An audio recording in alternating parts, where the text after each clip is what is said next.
Unit 2 का 7th chapter हमने complete कर लिया और 8th चैप्टर भी कंप्लीट कर दिया। 7वां चैप्टर, 8वां चैप्टर, 7 से लेके 7, 8, 9, 10, 11, 12, ये भक्ति योगा शुरू हुआ था। भक्ति योगा का सेक्शन शुरू हुआ था भगवद गीता का। 7 से लेके 9 के अध्याय के बीच में भक्ति योगा के बारे में डिटेल में वर्णन है। तो उसी का हमने 7वां, 8वां और 9th चैप्टर से आज शुरू करेंगे।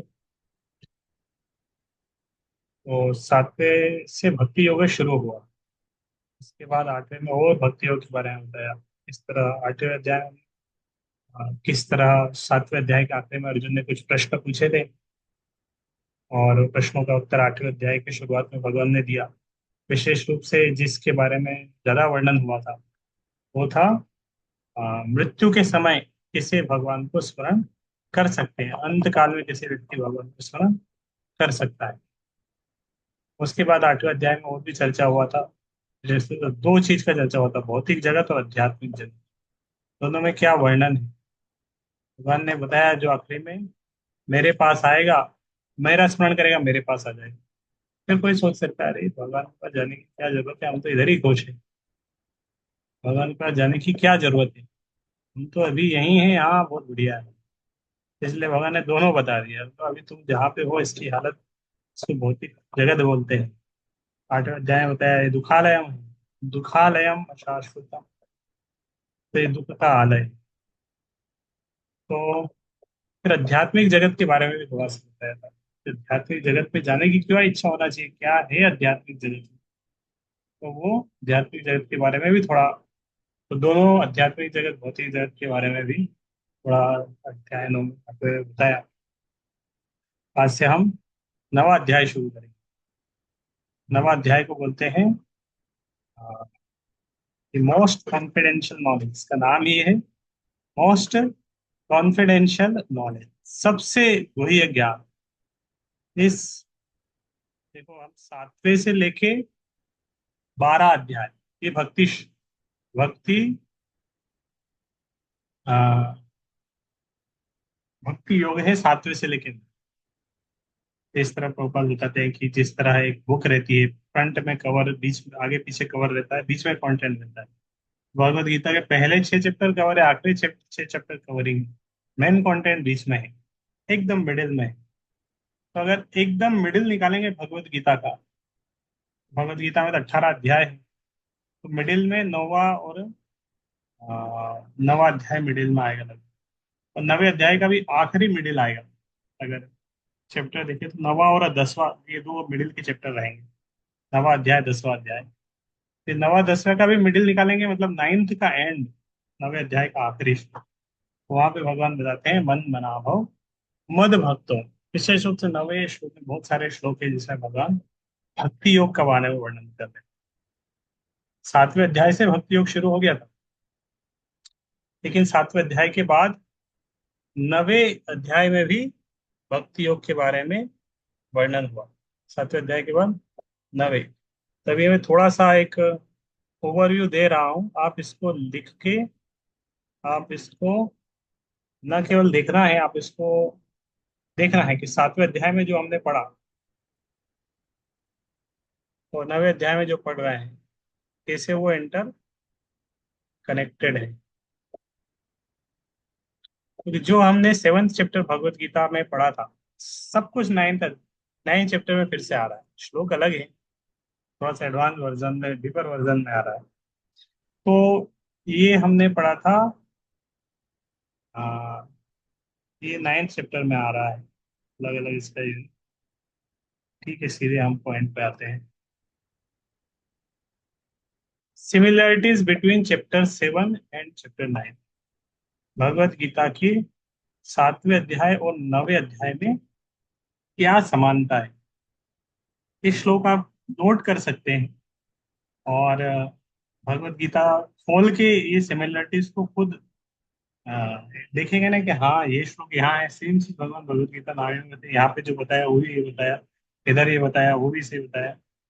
तो इस तरह 7वें अध्याय का पहले 2 श्लोक भगवान ने श्रवण के बारे में बताया था, है ना। मया मय्यासक्त मनः पार्थ योगम युञ्जन तदाश्रय संशयं समग्रम यथा ज्ञास्यसि तत् शृणु। तो पहले दो श्लोक सातवें अध्याय में श्रवण के बारे में बताता है, हियरिंग के बारे में। नवे अध्याय में भी अभी दो श्लोक शुरू के हम देखेंगे, वो श्रवण के ऊपर है। राज विद्या राज गुह्यम पवित्रमिदम उत्तमम। ये ज्ञान क्या है? राज विद्या है, मोस्ट कॉन्फिडेंशियल राज गुह्यम। नवे अध्याय में भगवान ने क्लियरली बोला कि मोस्ट कॉन्फिडेंशियल है गुह्यम। तो शुरू में श्रवण के बारे में, हियरिंग के बारे में सातवें अध्याय में, नवे अध्याय में। 4 से लेके 7 श्लोक जो सातवें अध्याय के थे, उसमें था दो प्रकार की शक्तियों के बारे में, परा अपरा, इसके बारे में था। भगवान की अलग अलग एनर्जीज के बारे में। उसी तरह नवे अध्याय में हम देखेंगे 4 से लेके 10 नंबर जो श्लोक है, कृष्णा और भगवान की जो प्रकृति है उसके बारे में बोला। तो सातवें अध्याय में परा अपरा प्रकृति, फिर आपो अनलो वायु खम मनो बुद्धिरेव च पृथ्वी जल अग्नि वायु आकाश, इसके बारे में वर्णन था 4 से लेके 7। सेम थिंग यहाँ पे भी है, भगवान कृष्ण और उनकी मटेरियल नेचर के बीच का वर्णन 4 से 10। शास्त्र चक्षुष, तो एक श्लोक आया था यहाँ पे, अलग अलग भगवान ने बोला था कि भाई 8 9 10 11 12 कैसे हम रसो हम अपसु कौनते या प्रभास्मि शशिचुर्यो, कैसे मैं पानी का स्वाद में हूँ, बीजम माम सर्वभूतानां विद्धि पार्थ सनातन, और तपस्वियों का तप में हूँ, और पुण्यो गंध पृथ्व्याम, पृथ्वी का पुण्य गंध में हूँ। तो इससे पहले सातवें अध्याय में भगवान बोलते हैं, सब सब कुछ मेरे ऊपर आश्रित है। तो कैसे भगवान के ऊपर सब कुछ आश्रित है? कुछ श्लोक में भगवान ने 8 9 10 11 12 सेम श्लोक थे सातवें अध्याय में। उसी तरह के श्लोक नवे अध्याय में भी मिलेंगे, 16 17 18 19। तो ये हम सातवें अध्याय में हमने पढ़ लिया, लेकिन उसी तरह के श्लोक हम नवे अध्याय में भी पढ़ने जा रहे हैं, 16 से 19 श्लोक के बीच में। सातवें अध्याय में देवताओं की पूजा के बारे में आया था, 20 से लेके 23, 20 21 22 23 4 श्लोक में। कामेश तेस्ते रत ज्ञान प्रबुद्धन्ते अन्य देवता सतया श्रद्धया युक्तश्चाराधन अंतमत्तु फलम तेषां तद्भवत्यल्पमेधि।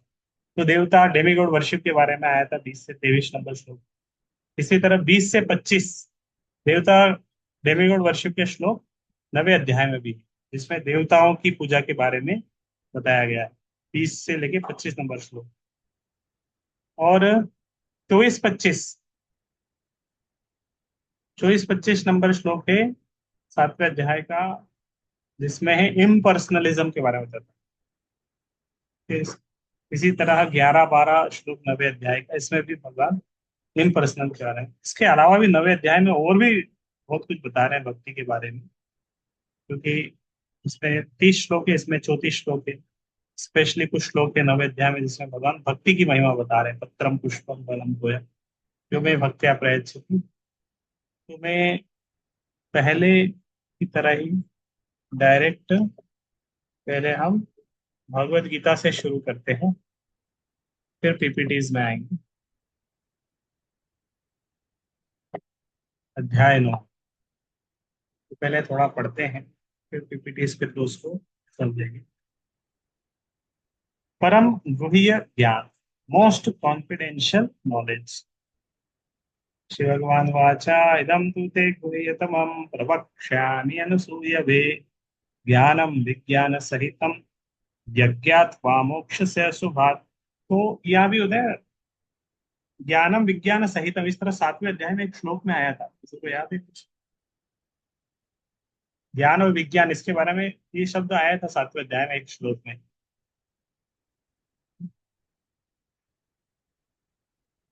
सातवें अध्याय में एक श्लोक आया था,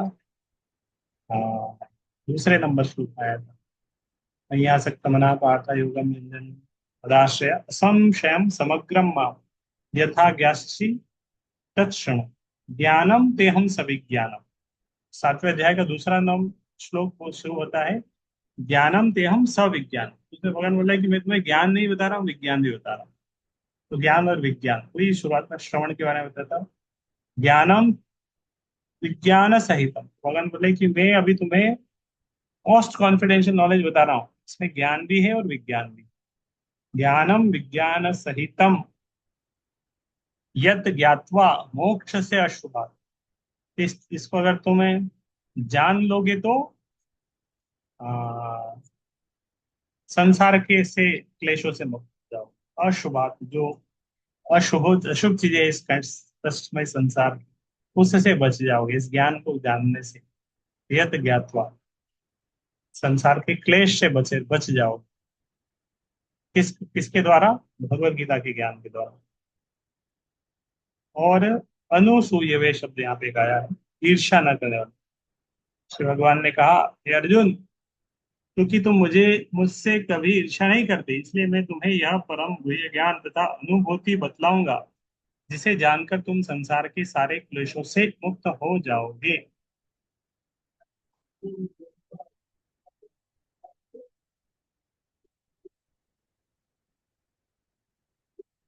तो आप में से कोई ये वाला तात्पर्य, पूरा तात्पर्य नहीं पढ़ेंगे, ये वाला पॉइंट पढ़ सकते हैं। जो भी पढ़ना चाहे अनम्यूट करके फर्स्ट कम फर्स्ट कर।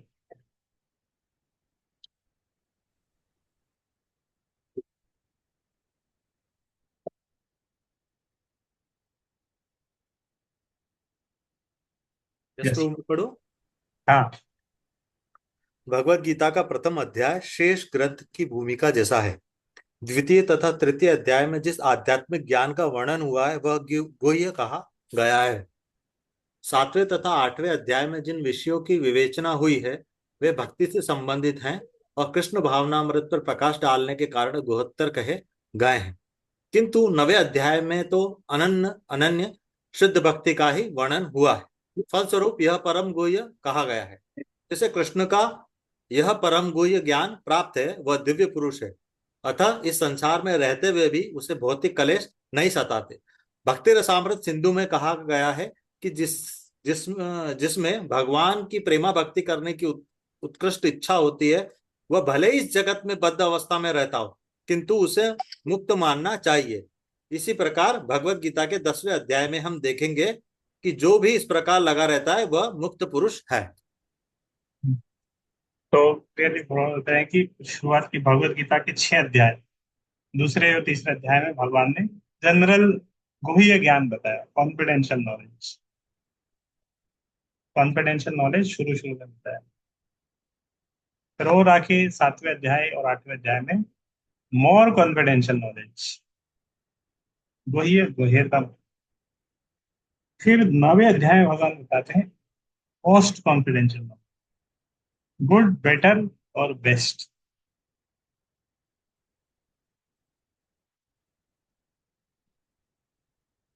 तो 9वें अध्याय में तो अनन्य शुद्ध भक्ति का ही वर्णन हुआ, इसीलिए ये परम गुह्य कहा गया।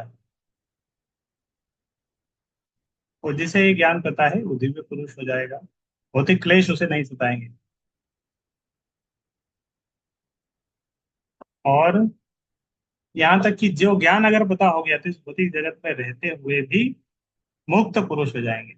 बद्ध अवस्था में है वह, भले ही इस जगत में बद्ध अवस्था में रहे तो किसे मुक्त मानना चाहिए। हो सकता है आ, कुछ तो दिव्य पुरुष हैं जो वैष्णव है, भगवान के शुद्ध भक्त हैं, गुरुजन, वो तो मुक्त जीव हैं, आते हैं हमारे उद्धार के लिए। लेकिन अ, बद्ध जीवात्मा भी इस तरह भगवान के दिव्य ज्ञान को अगर ग्रहण करता है तो वो भी इस ज्ञान के प्रभाव से दिव्य पुरुष बन सकता है। भौतिक बद्ध अवस्था से, बद्ध अवस्था में रहते हुए भी वो मुक्त हो सकता है। मुक्त और मुक्त मानना चाहिए इस प्रकार के जिसको इस तरह का दिव्य ज्ञान प्राप्त हो जाए।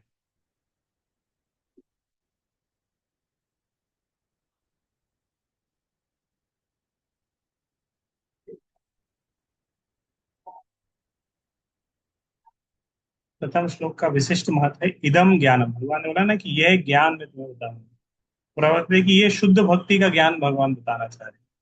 और वो शुद्ध भक्ति किस प्रकार की होती है? 9 प्रकार की होती है, तो पता होगा।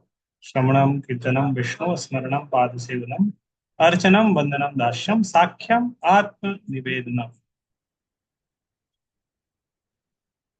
तो जब मनुष्य का हृदय भौतिक कलमश से शुद्ध हो जाता है तो वह कृष्ण विद्या का वो समझ सकता है।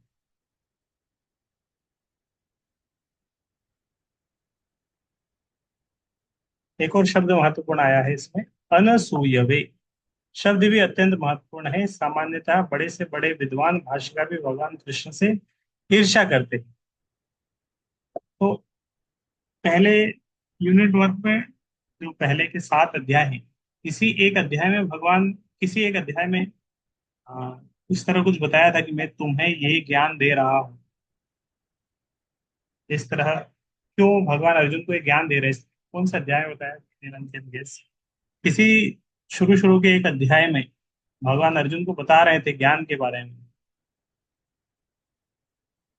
क्यों भगवान अर्जुन को ये ज्ञान दे रहे हैं, ऐसा इस अध्याय में आया था।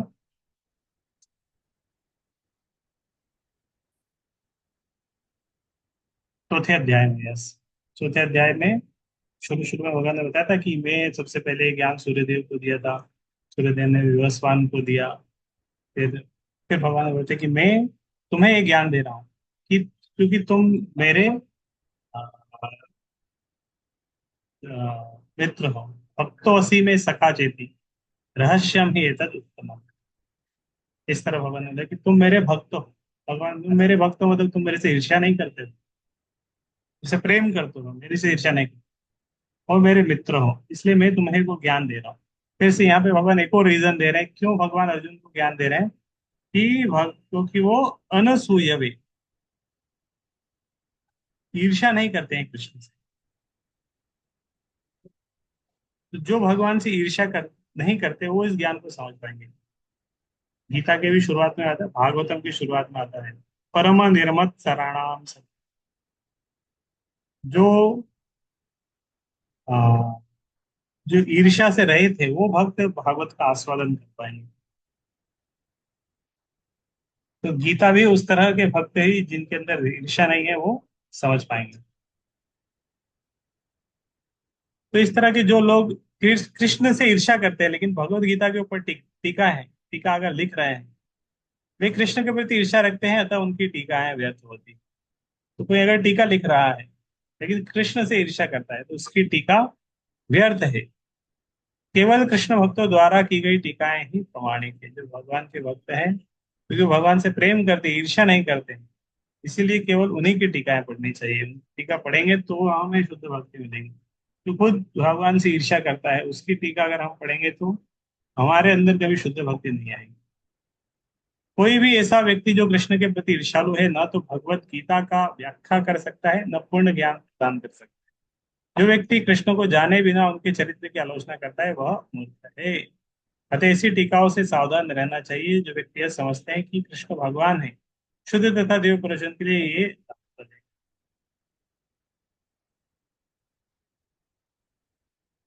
है। नेक्स्ट श्लोक है, राजविद्या राजगुह्यम पवित्रम इदमुत्तमम, प्रत्यक्ष अवगमम धर्मम सुसुखम कर्तुम अव्ययम।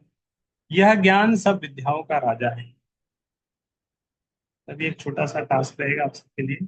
यहाँ पे ये भगवत गीता के अलग अलग कुछ बताया कि एक एक पॉइंट आया कि ये राज विद्या है, एक बताया राजगुह्य है, दूसरा ये पवित्र है, उत्तमम, प्रत्यक्ष अवगमम, धर्मम, सुसुखम, कर्तव्य। तो ये इस ज्ञान के अलग अलग हैं। तो आप अपनी स्वेच्छा से एक कोई पॉइंट सिलेक्ट कर सकते हैं कि मैं राज विद्या को एक्सप्लेन करूंगा, नहीं मैं राज किस तरह भगवत गीता राजगुह्य है, किस तरह भगवत गीता राज विद्या है, किस तरह भगवत गीता राजगुह्य है, किस तरह भगवत गीता का ज्ञान पवित्रम है, किस तरह प्रत्यक्ष अवगमम धर्मम। तो एक एक पॉइंट को आपको एक्सप्लेन करना है। आप खुद से चाहे तो अभी टाइप करके एक पॉइंट सिलेक्ट कर सकते हैं। यह ज्ञान सब विद्याओं का राजा है, वो एक व्यक्ति का टॉपिक ये है। ये मोस्ट कॉन्फिडेंट राजगुह्य सर्वाधिक गोपनीय है, ये पॉइंट आपको एक्सप्लेन करना है। ये परम शुद्ध है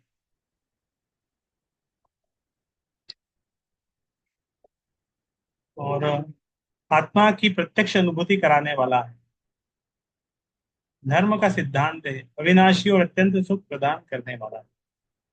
तात्पर्य में पढ़ेंगे तो डिटेल में इसके बारे में थोड़ा थोड़ा प्रभुपाद ने बताया है। इसके अलावा भी आप कुछ सोच सकते हैं। और थोड़ा टाइम है कि तात्पर्य बड़ा है, तो इसीलिए मैं डिवाइड कर दिया टॉपिक। तो आपका जो पॉइंट है आप तात्पर्य से ढूंढिए और थोड़ा सा उसको पढ़ बताने का प्रयास करिए। 2-3 मिनट का समय है, आप पढ़ सकते हैं, क्योंकि आप अपना पॉइंट तो मैं फटाफट डिवाइड कर देता हूँ ऐसे। तो सबसे पहला है राज विद्या। राज विद्या यहाँ पे है, अनंग मोहिनी पद्मा माता जी। नेक्स्ट है राजगुह्यम, वेपायन कृष्ण प्रभु। पवित्रम इदम, शुद्धतम है। और ये है अश्विनी माता जी। पवित्र, किस तरह भगवत गीता का ज्ञान पवित्र है, तात्पर्य पढ़ना है, उसमें ढूंढना है।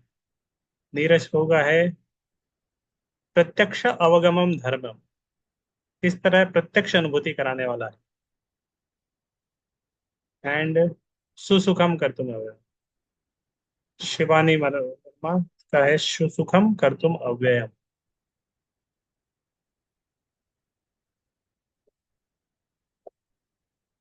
कुछ बचा है क्या और? सुसुखम कर्तुम अव्ययम। अच्छा, नीरज प्रभु ने सिलेक्ट कर लिया सुसुखम कर्तुम अव्ययम। ओके, सुसुखम कर्तुम अव्ययम। तो प्रत्यक्ष अवगमम धर्मम, ये पॉइंट है शिवानी वर्मा माता जी का।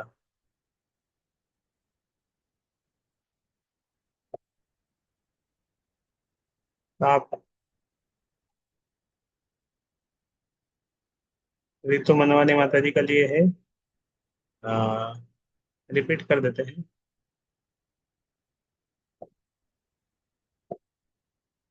राज विद्या, किस तरह भगवत गीता राज विद्या है, तात्पर्य पढ़िए और समझिए। थोड़ा थोड़ा बताना है लास्ट।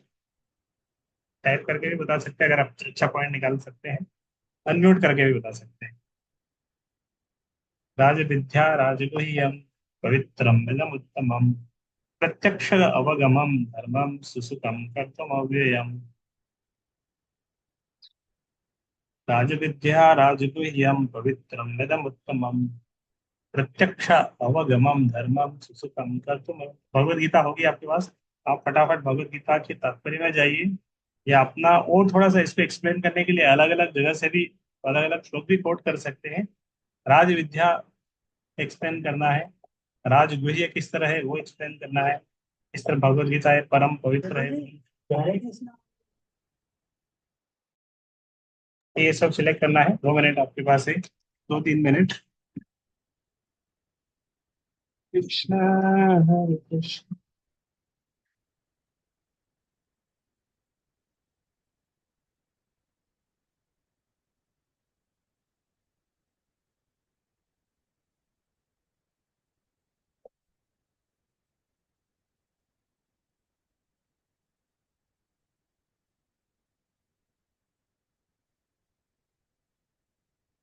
इस तरह से गुह्यतम ज्ञान है ये हर किसी को इजीली मिल नहीं रहा। ज्ञान तो बहुत सारा बट रहा है, जगत गुरु शिल प्रभुपाद यहाँ कह रहे हैं हमारे को कि ये ज्ञान तो वहां पे बट रहा है, लेकिन सबके पास वो ज्ञान नहीं है।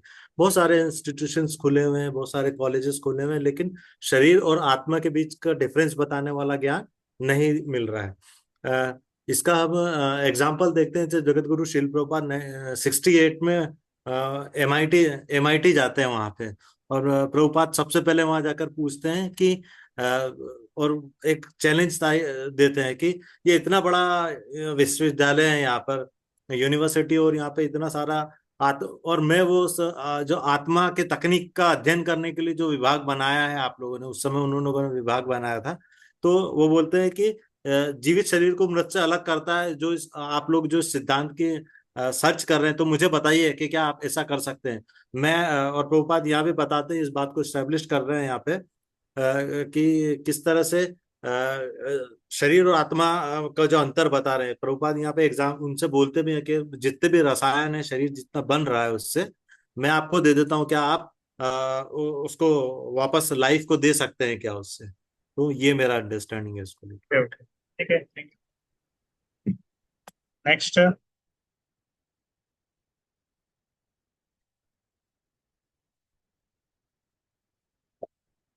म्यूट करके बोल सकते हैं, या टेक्स्ट में आपने कुछ पॉइंट्स बनाए हैं टेक्स्ट में भी डाल सकते हैं, दोनों ऑप्शन है। अगर दोनों नहीं होगा और का मतलब आप है नहीं, आप एब्सेंट हो जाएंगे इसका। कुछ तो पढ़ा होगा आपने। हरे कृष्ण प्रभु जी। मेरा यस। पॉइंट है सुसुखम कर्तुम अव्ययम। तो उस पर तात्पर्य में प्रभुपाद जी कहते हैं कि भक्ति योग बहुत ही सुखकर है, यानी कि भक्ति जब कोई व्यक्ति करता है तो उसको करते हुए, अभ्यास करते हुए उसको सुख की अनुभूति भी होती है। इसमें एक सबसे अच्छा प्रोसेस है नवधा भक्ति, जिसमें श्रवणम कीर्तनम विष्णु स्मरणम। तो कोई व्यक्ति अगर भागवत सुनता है या बोलता है या कीर्तन करता है या भगवान का स्मरण करता है तो सारी चिंताओं से अपने आप मुक्त हो जाता है, और भगवान की ऐसी अद्भुत लीलाओं लीलाओं को सुनकर उसका मन भी प्रसन्न हो जाता है। तो इस प्रकार से, और भक्ति योग कोई भी पालन कर सकता है, सबके लिए आ इजी भी है। कोई किसी भी दशा में हो, सामाजिक कैसे भी कंडीशन में हो, जैसे पत्रम पुष्पम फलम तोयम, ये कोई भी भगवान को अर्पण कर सकता है। भले ही कितना ही कोई गरीब व्यक्ति हो, जल अर्पण कर सकता है। तो ये सबके द्वारा किया भी जा सकता है और सुख पूर्वक किया जा सकता है। इसमें चैतन्य महाप्रभु ने तो और इसको इजी कर दिया कि नाचो गाओ भक्त संगे, कर संकीर्तन, कृष्ण नाम उपदेशी तार सर्वजन। जैसे कि प्रभुपाद जी गए विदेशों में तो उन्होंने केवल जप करना या संकीर्तन से शुरू किया और प्रसाद ग्रहण करने से। तो सारे जो हिप्पीज थे, कुछ उनको नियम नहीं आता, कुछ नहीं आता, लेकिन बड़े सुख पूर्वक वो केवल डांस करते थे कीर्तन में और प्रसाद खाते थे। ऐसे करते करते सुख पूर्वक वो अभ्यास करते हुए भक्त बन गए। तो ये बहुत ही सुख पूर्वक किया जा सकता है। हरे कृष्ण। करेक्ट। बहुत सुखपूर्वक है। लेकिन भक्ति कौन दे सकता है? भगवान का शुद्ध भक्त दे सकता है, तो वही उसको प्रेजेंट करता है तो सुखपूर्वक होता है। दूसरा व्यक्ति जो भक्त नहीं है वो उसको सही से प्रेजेंट नहीं कर पाता है, फिर समझ में भी नहीं आता है कि कैसे सुखपूर्वक। तो प्रभुपाद ने इस तरह उसको सुखपूर्वक बना दिया। Yes, next.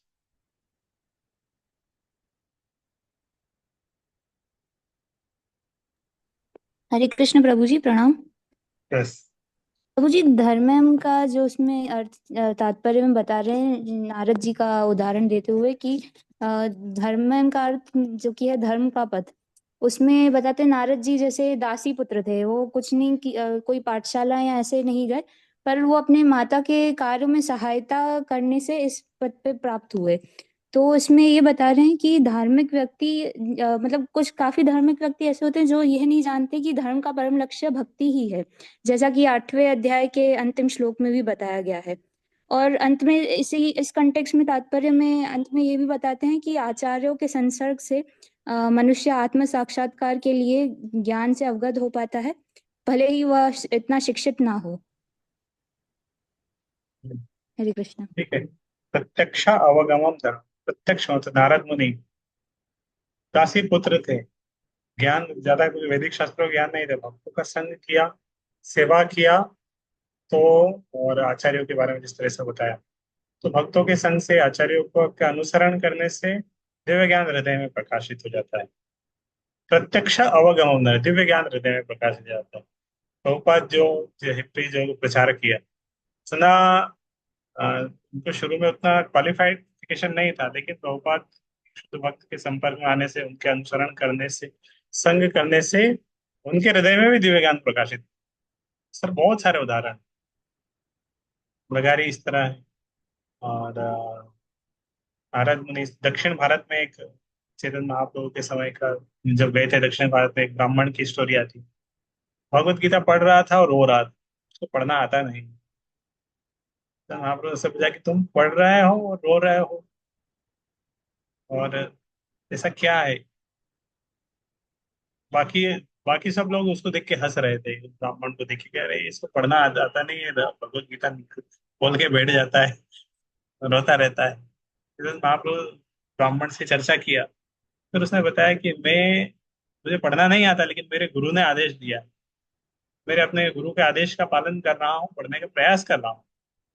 तो उतना तो मैं नहीं पढ़ पाता हूँ, लेकिन मैं भगवत गीता के पहले पृष्ठ को देखता हूँ, इस तरह भगवान कृष्ण है भक्त वत्सल होकर इस तरह रथ चला रहा है, तो उसी से मेरा हृदय, तो प्रत्यक्ष का अवगमन धर्म, नारद मुनि का बेस्ट उदाहरण। इस तरह बहुत सारे उदाहरण हैं प्रत्यक्ष का। और कोई पॉइंट बचा है शेयर करना चाहेंगे? पवित्र वाला बचा है।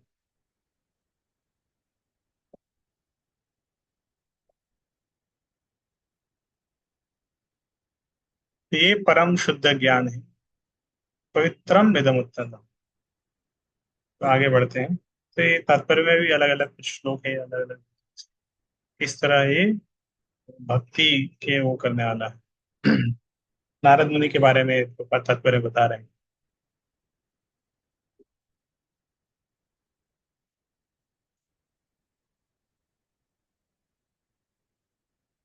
तो सेवा करते थे, माता की हेल्प करते थे, भक्तों की सेवा करते थे, उनका उच्छिष्ट मिल जाता था, खाली हाथ होते थे, और अनुमति से उच्छिष्ट भी ले लेते थे।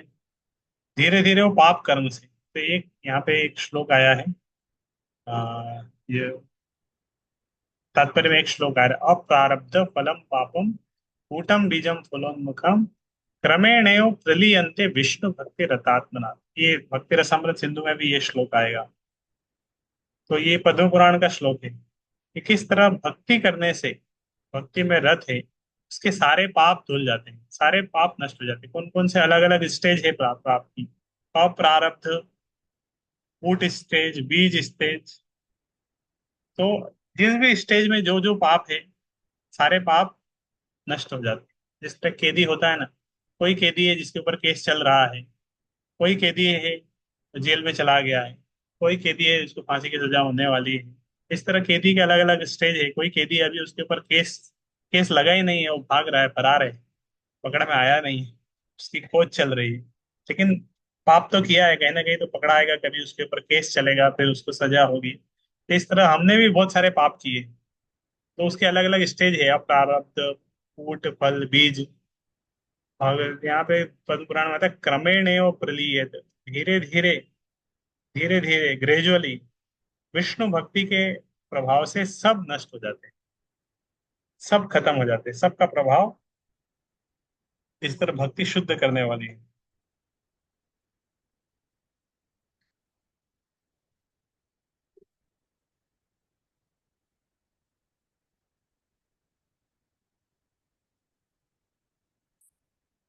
ठीक है, हम आगे बढ़ते हैं।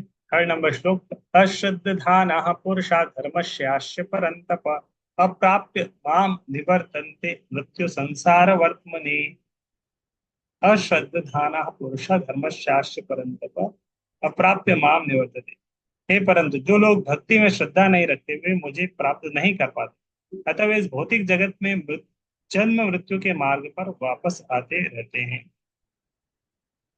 तो भागवत गीता के बहुत सारे भगवान ने बताया, राज विद्या, राज गुह्यम, पवित्र, तो बहुत सारे गुण बताए।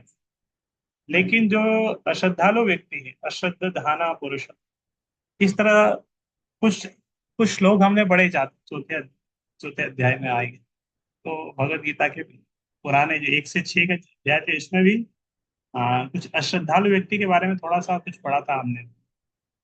क्या था, किसी को याद है? अश्रद्धालु व्यक्ति के बारे में पहले चौथे अध्याय में कुछ श्लोक आए थे।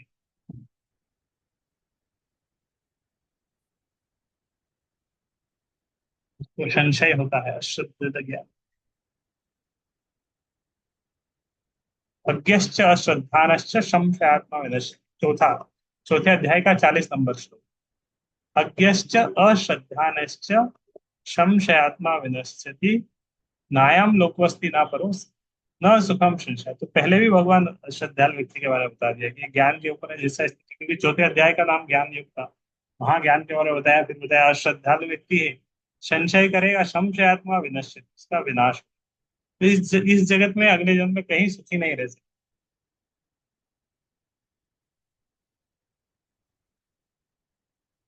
तो for the doubting soul there is happiness neither in this world nor in that.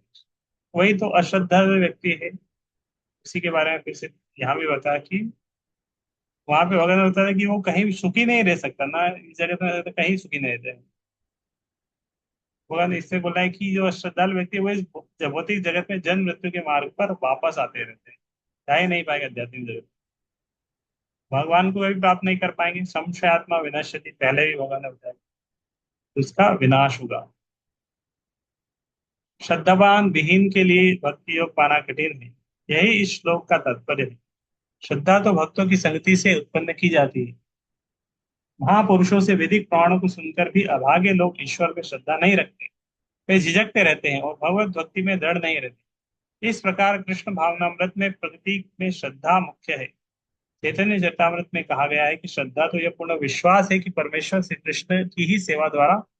तो श्रद्धा शब्द क्या है? तो इस तरह एक श्लोक आता है, श्रद्धा शब्द है विश्वास कहे सुदृढ़ निश्चय, कृष्ण भक्ति कोइले सर्व कर्म कृत है। श्रद्धा शब्द विश्वास कहले सुदृढ़ निश्चय। श्रद्धा शब्द क्या है? इसी तरह पहले हमने जो एक श्लोक पढ़ा था, दूसरे अध्याय में 40 या 42 नंबर एक श्लोक पढ़ा था, व्यवसायत्मिका बुद्धि ही एक है गुरु नंदन। उसमें भी उसके तात्पर्य में वो जो श्लोक था दूसरे अध्याय का, व्यवसायत्मिका बुद्धि ही एक है गुरु नंदन, और तात्पर्य में प्रभुपाद ने बताया था किस तरह गुरु के इंस्ट्रक्शन में श्रद्धा होना चाहिए, व्यवसायत्मिका बुद्धि होनी चाहिए, कि सारी सक्सेस मिलेगी गुरु के उपदेश का इंस्ट्रक्शन के फॉलो करने से। व्यवसायत्मिका बुद्धि, बुद्धि किसके लिए है? गुरु के आदेश का पालन करना है। वो श्लोक से के ऊपर श्रील भक्ति से विश्वनाथ चक्रवर्ती ठाकुर की टीका से प्रभुपाद को बहुत इंस्पिरेशन मिली। इसी तरह यहाँ पे श्रद्धा का अर्थ है आ, श्रद्धा का अर्थ है कि कृष्ण की सेवा के द्वारा सारी सब्जी सब्जी मिल जाएगी। कृष्ण भक्ति कोइले सर्व कर्म कृत है। इस तरह ये चेतन चेतावत। उसी तरह का भागवत में भी एक श्लोक है। इस श्लोक का आपने बहुत सारों को आता होगा। ये बहुत महत्वपूर्ण श्लोक है भागवत का, नहीं आता हो तो स्क्रीनशॉट लेके इसको याद कर सकते। यथा तरो मूल निषेचनेन तृप्यन्ति तत्स्कंध भुजोपशाखाः, प्राणोपहाराच्च यतीन्द्रियाणां तथैव सर्वाहरण अच्छुतेज्या। वृक्ष की जड़, तो कोई तात्पर्य पढ़ सकते हैं? कौन हरे कृष्ण पढ़ेंगे? जी। हाँ ठीक। वृक्ष की जड़ को सींचने से उसकी डालें, टहनियां तथा पत्तियां तुष्ट होती हैं और आमाशय को भोजन प्रदान करने से शरीर की सारी इंद्रियां तृप्त होती हैं।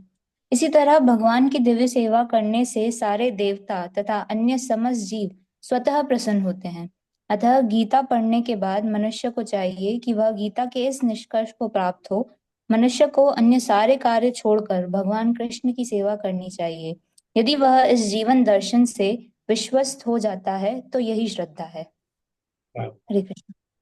तथैव सर्वाहरण अच्छुते, कृष्ण की सेवा करने से सब कुछ हो जाता है।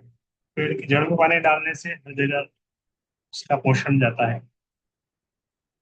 पेट को प्रसाद देने से पूरे शरीर के सारे अंगों को एनर्जी मिलती है। इसी तरह कृष्ण की सेवा करने से सबकी सेवा हो जाती है।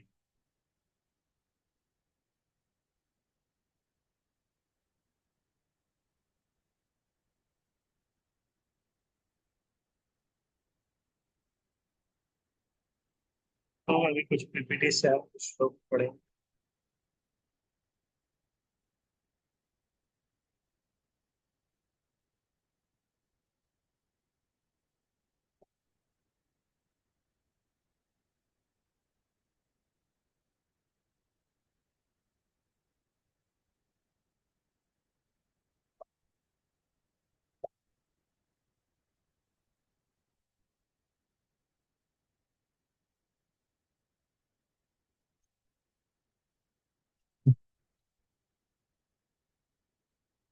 तो ये सब हमने पिछली क्लास में पढ़े थे।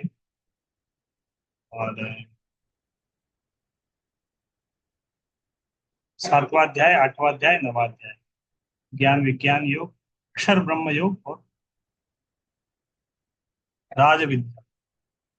अनन्य भक्ति का अभ्यास। कृष्ण अनन्य भक्तों का पक्ष लेते हैं, भक्ति के बारे में बताए, और भगवान ने अपना भी इसमें स्वभाव थोड़ा सा रखा है कि भक्तों के प्रति मेरा कैसा स्वभाव है, वो भी इस अध्याय में बताया है। 8वें अध्याय के एसेंस में कृष्ण का मृत्यु के समय चिंतन कर अनन्य भक्ति परम गति प्राप्त करते हैं। 7वें अध्याय में कृष्ण पर मन स्थिर करना, कृष्ण सभी के स्रोत है, कृष्ण के शरणागत होना है, देवताओं की उपासना, निर्विशेषवादियों से बचना है, कृष्ण को शरणागत होना है। ये हमने पढ़ लिया तात्पर्य से, ये श्लोक अभी पढ़ा, श्लोक का तात्पर्य भी पढ़ा, ये अलग अलग सेंस पढ़े। राज विद्या राजगुह्यम पवित्रम दमोत्तम प्रत्यक्ष अवगमनम सुसुखम कर्तुम अव्ययम, सब पढ़े। तो बिंदुओं के ऊपर चर्चा भी किया संक्षिप्त में, 2-2 मिनट। राज विद्या, इस प्रकार भक्ति योग या कृष्ण महानवत समस्त विद्याओं का राजा और समस्त गुरु राजा का राजा है। तो धर्म का शुद्धतम रूप है और इसे बिना कठिनाई के सुख पूर्वक संपन्न किया जा सकता है, तो मनुष्य को चाहे कि इसे ग्रहण करें। तो अभी जो नेक्स्ट सेक्शन है भगवत गीता का, ये 9वें अध्याय का 4 से लेके 10 नंबर श्लोक, 4, 5, 6, 7, 8, 9, 10, इसमें जो दिया है कृष्ण का भौतिक जगत के साथ संबंध, कृष्ण का भगवान भौतिक जगत के साथ जो संबंध है उसके बारे में कुछ श्लोक है। कृष्ण के भौतिक जगत के संबंध को समझाते हुए एक बनाए निम्न पर विशेष बल, संस्कृत शब्द प्रभुपाद के। तो ये थोड़ा सा एक्सरसाइज वाला पार्ट है, 4, 5, 6, 7, 8, 9, 10 देखते हैं। अभी तो ये ऑफलाइन वाली एक्सरसाइज है। तो कृष्ण का भौतिक जगत से संबंध 4, 5, 6, 7, 8, 9 और 10।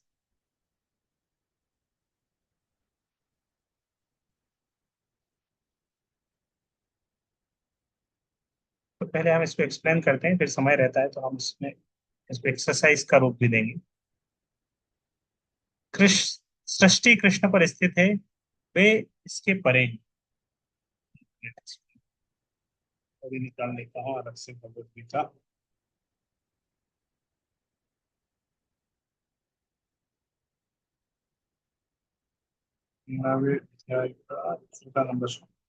चौथा नंबर श्लोक है, मया ततमिदं सर्वं जगद अव्यक्त मूर्ति न मत्स्थानि सर्वभूतानि न च शांतम अवस्थिता। तो संपूर्ण जगत मेरे अव्यक्त रूप द्वारा व्याप्त है, समस्त जीव मुझ में है किंतु मैं उनमें नहीं हूँ। तो अच्छा, यहाँ पर इस श्लोक में चौथा श्लोक अगर आप पढ़ेंगे तो उसमें एक उपमा है राजा और विभाग की। आकाश में पवन,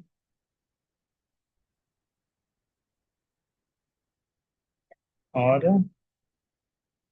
मुख्य शब्द योगम ऐश्वर्यम।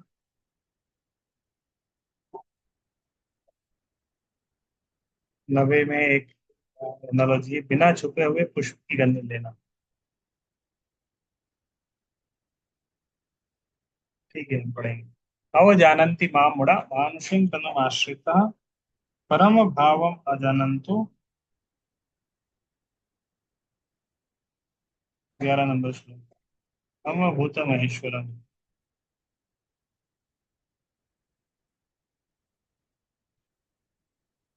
अच्छा, इसमें एक्सरसाइज ही है। तो इसके अंदर तो एक एक्सरसाइज थी जो कि कृष्ण का भौतिक जगत से संबंध, 9वें अध्याय का 4, 5, 6, 7, 8, 9 और 10। तो हम इसी जनरल चर्चा कर लेते हैं, फिर डायरेक्ट गीता से पढ़ते हैं, इतना समय नहीं एक्सरसाइज करवाएंगे फिर। तो चित्र के द्वारा एक्सरसाइज था 4, 5, 6, 7, 8, 9 और 10। तो कृष्ण का भौतिक जगत से के साथ क्या संबंध है, तो अभी हम सीधे भगवत गीता से थोड़े थोड़े कुछ सेक्शन पढ़ेंगे। यह संपूर्ण जगत मेरे अव्यक्त रूप द्वारा व्याप्त है, समस्त जीव मुझ में है किंतु मैं उनमें नहीं। तो हो सकता है बहुत कुछ आपको समझ में ना आए, लेकिन आप पढ़ लेते हैं एक बार। संपूर्ण जगत मेरे अव्यक्त रूप द्वारा व्याप्त है, समस्त जीव मुझ में है, सब कुछ भगवान के अंदर है किंतु मैं उनमें नहीं हूँ। भगवान की अद्भुत स्थिर इंद्रियों से नहीं हो पाती। तो भगवान सब कुछ देख सकते हैं, सब कुछ समझ सकते हैं, लेकिन हम क्लेम नहीं कर सकते कि हम सब जानते हैं भगवान के बारे में। भगवान हमारे बारे में सब जानते हैं, लेकिन हम भगवान के बारे में कुछ नहीं जानते। जानेंगे कैसे? क्योंकि हमारी जो इंद्रियां हैं वो स्थूल इंद्रियां हैं। तो इसीलिए भगवान का एक नाम है Adhokshaja, is beyond the sense perception. इसलिए भगवान सब कुछ हम जानते हैं, हमारे इंद्रियों के मन में सब कुछ जानते हैं, लेकिन हम हमारी इंद्रियों से भगवान को नहीं समझ सकते। गीता का एक भागवत का 13 सिद्ध हो गए। तथा श्री कृष्ण नामादि न भवेद ग्राह्यम इंद्रिय सेवोन्मुखे ही जीवादो स्वयं एव स्फुरत्यज। बहुत महत्वपूर्ण श्लोक है, याद होना चाहिए भक्तों को। अतः श्री कृष्ण नाम आदि, श्री कृष्ण नाम आदि, भगवान के नाम आदि मतलब नाम रूप गुण लीला आदि के बारे में ना भवेद ग्राह्यम इंद्रिय, हम हमारी इंद्रियों से नहीं समझ सकते। भगवान परे हैं, भगवान का भौतिक जगत के संबंध है, लेकिन हम भगवान को, हम भौतिक जगत में हैं ऑलरेडी, यहाँ से हम भगवान को नहीं समझ सकते। लेकिन फिर भी अगर हम भगवान की सेवा करना शुरू करते हैं, सेवन मुखे ही जिह्वा दो, तो वो सेवा शुरू होती है जिह्वा के साथ में। जिह्वा से भगवान का नाम लेना शुरू करते हैं, भगवान के बारे में बोलना शुरू करते हैं। स्वयं एवं स्फुरत, भगवान फिर स्वेच्छा से उनको प्रकाशित करते हैं। ये इसका आदर। यहाँ पे एक श्लोक है ब्रह्म संहिता का, कि किस तरह आ, जो शुद्ध भक्त हैं प्रेम चक्षु के द्वारा भगवान के हृदय में, भगवान का हृदय में वो दर्शन कर सकते हैं सेवा के द्वारा। यही सेम पॉइंट को एक्सटेंड करेंगे तो ये आएगा। तो भगवान सर्वव्यापी है, सर्वत्र उपस्थित है, किंतु वे भौतिक इंद्रियों द्वारा अनुभव गम्य नहीं। इसका संकेत अव्यक्त मूर्तिना द्वारा शब्द हुआ है। भले ही उन्हें न देख सकें, तो वास्तविकता तो यह है कि उन्हीं पर सब कुछ आश्रित है। तो भगवान हमें देख रहे हैं, हम भगवान को नहीं देख रहे हैं।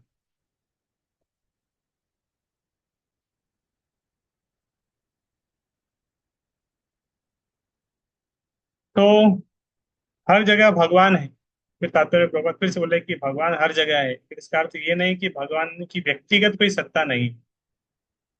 हर जगह भगवान अपनी शक्ति के द्वारा व्याप्त है, फिर भी भगवान व्यक्तिगत रूप से है। तो भगवान ऐसे तर्क का निराकरण करने के लिए भगवान मैं सर्वत्र हूँ और प्रत्येक वस्तु मुझ में है, तो भी मैं पृथक हूँ, मैं अलग भी हूँ। ऐसा नहीं कि मैं वहीं हो गया फिर। तो भगवान हर जगह है, लेकिन भगवान विग्रह रूप में है। जब हर जगह है तो मंदिर में भी है, मंदिर में है तो विग्रह में भी है। विग्रह में भगवान विशेष रूप से, तो इसलिए विग्रह की आवश्यकता है विशेष रूप से मंदिर में। भगवान हर जगह है, हर जगह हम, नेटवर्क तो हर जगह है, लेकिन हर जगह हम कहीं भी नेटवर्क है इसका अर्थ है ये नहीं कि हम किसी से बात कर लेंगे, फोन लगा लेंगे। नेटवर्क को एक्सेस करने के लिए हमारे पास फोन भी होना चाहिए, उसमें सिम भी होना चाहिए, तब जाके हम उस नेटवर्क को एक्सेस कर पाएंगे। हर जगह नेटवर्क है, लेकिन फोन भी चाहिए, तब हम उस नेटवर्क के थ्रू वो कर पाएंगे। तो भगवान हर जगह है, लेकिन सेवा करना है तो विग्रह के पास जाना पड़ेगा। हवा हर जगह, पानी हर जगह है एटमोसफेयर में, ये पीना है तो नल में जाना पड़ेगा, वहां से प्यास बुझेगी। हवा हर जगह है, फिर भी गर्मी लगती है, हमें पंखा चलाना पड़ता है। प्रभुपाद जी एक उदाहरण देते हैं, राजा किसी सरकार अध्यक्ष होता है, सरकार उसकी शक्ति का प्राकट्य होती है। विभिन्न सरकारी विभाग राजा की शक्ति के अतिरिक्त और कुछ नहीं होते, प्रत्येक विभाग राजा की क्षमता पर निर्भर करता है। तो भी राजा से आशा नहीं की जाती कि वह प्रत्येक विभाग में स्वयं उपस्थित हो। तो सब कुछ राजा के संरक्षण में चल रहा है, लेकिन हर जगह राजा है भी और नहीं भी। आजकल जिस तरह प्रिंसिपल या स्कूल डायरेक्टर या जो कुछ है, हर जगह कैमरे लगा के वो बैठा हुआ अपने जगह से देख रहा है, वो अपने ऑफिस में है, लेकिन कैमरे से वो हर जगह देख रहा है कहाँ क्या चल रहा है। वो हर जगह भी है एक तरीके से। कोई टीचर पढ़ा नहीं रहा है, फोन पे बात कर रहा है, तो वो तुरंत उसको भी एक फोन लगा देगा कि क्या चल रहा है। तो वो है भी और नहीं भी है, वो अपने ऑफिस में भी है। उससे मिलना है तो उसके ऑफिस में जाके मिलना पड़ेगा। राजा का यहाँ प्रभुपाद ने उदाहरण दिया। न च मत्स्थानि भूतानि पश्य मे योगमेश्वरम भूत भिन्न च भूतस्थो ममात्मा भूत भावना। तथापि मेरे द्वारा उत्पन्न सारी वस्तुएं मुझ में स्थित नहीं रहती, जरा मेरे योग ऐश्वर्य को देखो। यद्यपि मैं समस्त जीवों का पालक हूँ, सर्वत्र व्याप्त हूँ, किंतु मैं इस विराट व्यक्ति का अंश नहीं हूँ, क्योंकि मैं सृष्टि का कारण स्वरूप। तो भगवान ने बोले कि मैं हर जगह हूँ, मैं विराट अभिव्यक्ति का अंश हूँ, क्योंकि मैं इस सृष्टि का कारण स्वरूप। मैं इस विराट अभिव्यक्ति का अंश नहीं। तो भगवान भौतिक नहीं है, इस भौतिक व्यक्ति का अंश नहीं है, भौतिक के द्वारा हम भगवान को समझ ही नहीं पाएंगे।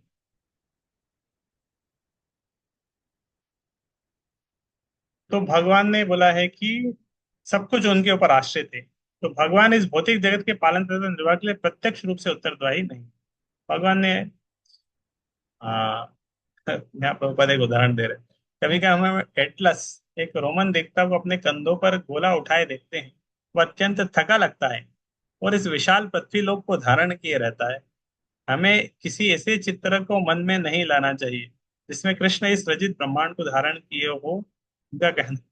तो ऐसा नहीं कि भगवान बहुत वो हो रहा है। एटलस का उदाहरण देखिए, एटलस का एक फोटो है इसकी, उसने पृथ्वी को उठा के रखा है प्रत्यक्ष रूप से, बहुत है रिस्पॉन्सिबिलिटी। तो प्रभुपाद की एक शिष्य ने गोवर्धन का फोटो बनाया था, गोवर्धन लीला का, जिसमें कृष्ण ने गोवर्धन पर्वत को उठा के बनाया था। इस तरह एक पेंटिंग की थी, प्रभुपाद को दिखाई थी पेंटिंग कि कृष्ण ने गोवर्धन को उठा के रखा है और कृष्ण की भुजाएं एकदम सिक्स पैक की तरह कृष्ण का बॉडी बना दिया था कि वो बहुत शक्तिशाली है गोवर्धन को उठाने में, उनको शक्ति के जरूरत। तो प्रभुपाद ने समझा था कि नहीं, इस तरह कुछ दिखाने का जरूरत नहीं है, कृष्ण के अंदर वैसे ही वो शक्ति है। तो प्रत्यक्ष रूप से उत्तरदायी नहीं है। हमें किसी ऐसे चित्र के नहीं लाना चाहिए जिसमें कृष्ण इस सजीव ब्रह्मांड को धारण किए। उनका कहना है कि यद्यपि सारी वस्तुएं उन पर टिकी है किंतु वे पृथक है। सबके कारण वो है लेकिन वो अलग भी हैं। सारे लोग अंतरिक्ष में तैर रहे हैं और ये अंतरिक्ष परमेश्वर की शक्ति है, किंतु वे अंतरिक्ष से भिन्न है, वे पृथक स्थित है। अतः भगवान कहते हैं कि यद्यपि ये सब रचित पदार्थ मेरी अचिंत्य शक्ति पर टिके हैं किंतु भगवान के रूप में मैं उनसे पृथक रहता हूँ। यह भगवान का अचिंत्य ऐश्वर्य है, भगवान का अचिंत्य ऐश्वर्य। यहाँ पे श्लोक में भी आया है, योगम ऐश्वर्यम, ये मेरा अचिंत्य ऐश्वर्य है। अचिंत्य योग शक्ति है भगवान की, सब कुछ भगवान के ऊपर आश्रित है, लेकिन डायरेक्टली भगवान इंगेज नहीं है। इसीलिए भगवान भौतिक जगत से खुद डील नहीं करते। भौतिक जगत से डील करने के लिए उन्होंने शिव जी को, शिव जी का रूप में हुआ है। देवी दुर्गा शिव जी, उनको रिस्पॉन्सिबिलिटी दिया है भौतिक जगत का कि वो सब इसको, उसका, उसके साथ डायरेक्टली डील करें। और भगवान स्वयं डायरेक्टली डील नहीं करते, क्योंकि भगवान डायरेक्टली डील नहीं करेंगे। भगवान अगर डायरेक्टली डील करेंगे तो वो फिर भौतिक नहीं रहेगा, वो आध्यात्मिक ही हो जाएगा। तो इसीलिए भगवान आ, आध्यात्मिक है और भौतिक जगत से डील करने के लिए शिव जी पार्वती देवी को पूरा रिस्पॉन्सिबिलिटी दिया है। महाविष्णु और सदाशिव, इस तरह जब सृष्टि होती है, जिस प्रकार सर्वत्र प्रवाहमान प्रबल वायु सदैव आकाश में स्थित रहती है, उसी प्रकार समस्त उत्पन्न प्राणियों को मुझ में स्थित जानो। तो ये भगवान का भौतिक जगत के साथ संबंध के बारे में कुछ श्लोक है। तो आप, एक एक्सरसाइज का पार्ट था, तो आप ये, आपके लिए फिर से एक्सरसाइज ही है, ये श्लोक आप पढ़िएगा। 8, 6, 7, 8, 9, 10, 11, ये स्टडी है। आज का समय है आपके पास, कल भी थोड़ा सा हम इसके ऊपर थोड़ा और चर्चा करेंगे और उसके उसके बाद आगे बढ़ेंगे। कैसे भगवान का भौतिक जगत के साथ संबंध है, थोड़ा सा इसके ऊपर चर्चा करेंगे। लेकिन उससे पहले होमवर्क एक, आप इसको एक बार पढ़ लेंगे तो इजीली समझ में आ जाएगा किस तरह भगवान का संबंध है। और एक जगह तात्पर्य में न्यायाधीश का उदाहरण भी प्रभुपाद दे रहा है, किस तरह न्यायाधीश एक चोर के साथ, या कोई भी आता है उसको सजा सुना रहा है, मृत्युदंड दिया जाए, इसको जेल में रखा जाए, इसको ये किया जाए। तो न्यायाधीश के कहने पे एक कैदी को मृत्युदंड का सजा मिल रहा है, लेकिन उसका ये मतलब नहीं है कि न्यायाधीश अपने जीवन में 100 कैदियों को मृत्युदंड का सजा सुनाया मतलब 100 लोगों को मारने का इसको फल मिलेगा। तो वो डिटेल्स है उससे। तो ये इस तरह के और बहुत सारी प्रॉपर्टी की उपमाएं हैं, ये आप ये वाले पार्ट का स्क्रीन हम भेज देंगे ग्रुप पे। तो ये स्पेशली। 10 नंबर श्लोक तक आपके लिए होमवर्क है, और श्लोक पढ़ना है, उसका तात्पर्य पढ़ना है, और 10 के आगे हम कल से आगे बढ़ेंगे। 10 नंबर श्लोक के बाद से इस तरह थोड़ा बहुत और उसके चर्चा भी कर सकते हैं।